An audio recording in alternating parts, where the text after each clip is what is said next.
নমস্কার বন্ধুরা, আমার খিচুড়ি রান্নার পেজে আপনাদের স্বাগত। আজ আমার প্রথম ভিডিও 50-50 কালাকাঁদ। এটি আমি বানিয়েছিলাম রথে জগন্নাথ দেবের ভোগ হিসেবে। প্রথমে 1 লিটার দুধ নিয়ে নিতে হবে। তারপর ভালো করে দুধটা ফুটে গেলে হাফ অংশ তুলে রাখতে হবে একটি বাটিতে। আর কড়াইতে যে দুধটা আছে ওই 500 ml দুধে অল্প অল্প করে লেবুর রস দিয়ে ছানা কাটতে হবে।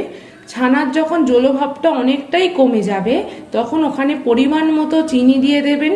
তারপর ভালো করে ফুটিয়ে নিয়ে তাতে অ্যাড করে দেবেন পরিমাণ মতো ঘি আর গুঁড়ো দুধ। ভালো করে মিশিয়ে নিয়ে টেক্সচারটা ঠিক ভিডিওর মতো হয়ে গেলে আপনারা গ্যাসটা অফ করে দিয়ে ওই মিশ্রণটাকে অন্য একটি থালাতে আগে থেকে ঘি মাখিয়ে তুলে রাখবেন।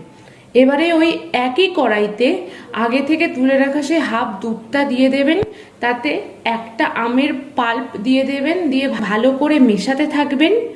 এখানে কোনো লেবুর রস বা ভিনিগার আমরা ইউজ করব না, কারণ আমের যে টোকো ভাবটা ওটাতেই আমাদের দুধটা কেটে ছানা হবে। দেখুন আস্তে আস্তে আমার দুধ কেটে ছানা হওয়া শুরু হয়ে গিয়েছে। রঙের জন্য আমি একটু কেশর দিয়ে দিয়েছি। ঠিক আবারও ছানার জলভাবটা কমে গেলে আমরা ওখানে অ্যাড করে দেব চিনি।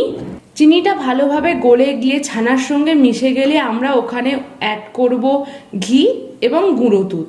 ভালো করে মেশানোর পর জিনিসটা একদম গায়ে জোড়ো জোড়ো হয়ে গেলে কড়া থেকে উঠে আসার সময় আপনারা ওই সাদা লেয়ারটার ওপর আপনারা ওই আমের লেয়ারটা দিয়ে 3 থেকে 4 ঘন্টা ফ্রিজে রেখে দেবেন। যারা ফ্রিজে রাখবেন না বাইরেও রাখতে পারবেন সেট হওয়ার জন্য। তারপরে ভালো করে ড্রাই ফ্রুটস ওপরে ছড়িয়ে পিস করে পরিবেশন করবেন। কেমন লাগলো আমাকে অবশ্যই জানাবেন। আরও নতুন কোনো ভিডিও পাওয়ার জন্য অবশ্যই আমার চ্যানেলটাকে সাবস্ক্রাইব করে দেবেন।